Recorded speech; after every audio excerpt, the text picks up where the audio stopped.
ಜಿಲ್ಲಾ ಉಸ್ತುವಾರಿ ಸಚಿವ ಮಧು ಬಂಗಾರಪ್ಪನವರ ಪಿಎ ಎಂದು ಹೇಳಿಕೊಂಡು ಸರ್ಕಾರಿ ನೌಕರಿ ಕೊಡಿಸುವುದಾಗಿ ನಂಬಿಸಿ ವಂಚಿಸಿರುವ ಮತ್ತು ವರ್ಗಾವಣೆ ಮಾಡಿಸಿರುವುದಾಗಿ ನಂಬಿಸಿದ್ದ ವ್ಯಕ್ತಿಯನ್ನ ಜಯನಗರ ಪೊಲೀಸರು ಬಂಧಿಸಿದ್ದಾರೆ. ಶಿಕ್ಷಣ ಇಲಾಖೆಯ ಜಂಟಿ ನಿರ್ದೇಶಕಿಯೊಬ್ಬರಿಗೆ ರಘುನಾಥ್ ಎಂಬಾತ, ನಾನು ಮಧು ಬಂಗಾರಪ್ಪನವರ ಪಿಎ ಆಗಿದ್ದೇನೆ, ನಿಮಗೆ ಸ್ಥಳ ತೋರಿಸಿಲ್ಲ, ನಾನು ಸಚಿವರಿಗೆ ಹೇಳಿ ನಿಮಗೆ ಬೇಕಾದ ಕಡೆ ವರ್ಗಾವಣೆ ಮಾಡಿಸುವೆ ಎಂದು ಹೇಳಿದ್ದನು. ಈತನ ಮುಖವಾಡ ಇದೀಗ ಬಟ ಬಯಲಾಗಿದ್ದು, ಎಸ್ಪಿ ಮಿಥುನ್ ಕುಮಾರ್ ಅವರು ಸಹ ಈ ಪ್ರಕರಣದ ಬಗ್ಗೆ ಮಾಹಿತಿ ನೀಡಿದ್ದಾರೆ. ಈತನ ವಿರುದ್ಧ ಬೆಂಗಳೂರು, ಶಿರಸಿ ಸೇರಿದಂತೆ ವಿವಿಧೆಡೆ 5 ಕಡೆ ಪ್ರಕರಣ ದಾಖಲಾಗಿದೆ. ಈತನ ತಂದೆ ನಿವೃತ್ತ ತಹಶೀಲ್ದಾರ್ ಆಗಿದ್ದು, ಸಾಕಷ್ಟು ಮಂತ್ರಿಗಳು ನನಗೆ ಪರಿಚಯವಿದೆ ಎಂದು ಹೇಳಿಕೊಂಡು ಓಡಾಡಿದ್ದಾನೆ ಎಂದು ಅವರು ಮಾಹಿತಿ ನೀಡಿದರು. ಜಯನಗರ ಪೊಲೀಸ್ ಠಾಣಾ ವ್ಯಾಪ್ತಿಯಲ್ಲಿ ಒಂದು ಪ್ರಕರಣ ದಾಖಲಾಗಿದೆ.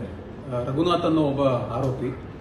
ಈತ ಮೂಲತಃ ಮೈಸೂರಿನವನಾಗಿರ್ತಾನೆ. ಇವರ ತಂದೆ ರಿಟೈರ್ಡ್ ತಹಸೀಲ್ದಾರ್ ಆಗಿರ್ತಾರೆ. ಸೊ ಇದೇ ಲಿಂಕ್ ಅನ್ನ ಇಟ್ಕೊಂಡು ಸಾಕಷ್ಟು ಜನ ಮಂತ್ರಿಗಳು ನನಗೆ ಗೊತ್ತಿದ್ದಾರೆ, ಪರಿಚಯಸ್ಥರಿದ್ದಾರೆ, ಬಹಳಷ್ಟು ಜನ MLAsಗಳು ನನಗೆ ಪರಿಚಯಸ್ಥರಿದ್ದಾರೆ ಅಂತಂದು ಹೇಳಿ ಯಾರ್ದಾರು ಟ್ರಾನ್ಸ್ಫರ್ಸ್ ಮಾಡ್ಕೊಡ್ಬೇಕು ಅಥವಾ ಪೋಸ್ಟಿಂಗ್ಸ್ ಮಾಡಿಸ್ಕೊಡ್ಬೇಕು ಅಂತಂದು ಹೇಳಿ ಸಾಕಷ್ಟು ಮೋಸ ಮಾಡಿರ್ತಾನೆ.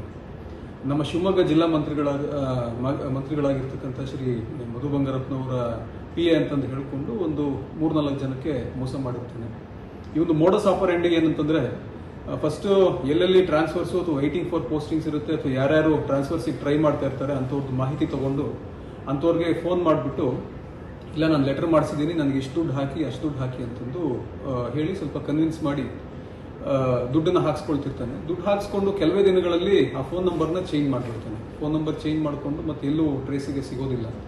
ಬೆಂಗಳೂರಿನಲ್ಲೇನೆ ವಾಸವಾಗಿರ್ತಾನೆ ಅವನು. ಬೆಂಗಳೂರಿನಲ್ಲೇನೆ ಮೇಯ್ನ್ ಸೆಂಟ್ರಲ್ ಬೆಂಗಳೂರು ಏನಿದೆ ಆ ಭಾಗದಲ್ಲೇನೆ ತಿರುಗಾಡ್ಕೊಂಡು ಓಡಾಡಿಕೊಂಡು ನನಗೆ ಅವ್ರು ಗೊತ್ತು ಇವ್ರು ಗೊತ್ತು ಅಂತ ಹೇಳ್ಕೊಂಡು ಇವನ ವಿರುದ್ಧ ಈಗಾಗಲೇ 5 ಪ್ರಕರಣಗಳು ಕೂಡ ದಾಖಲಾಗಿದ್ದಾವೆ. ಬೆಂಗಳೂರು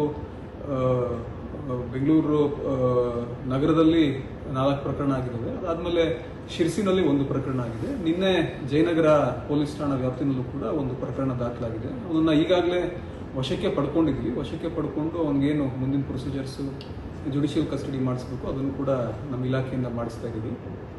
ಸೊ ಯಾವುದೇ ಸಾರ್ವಜನಿಕರ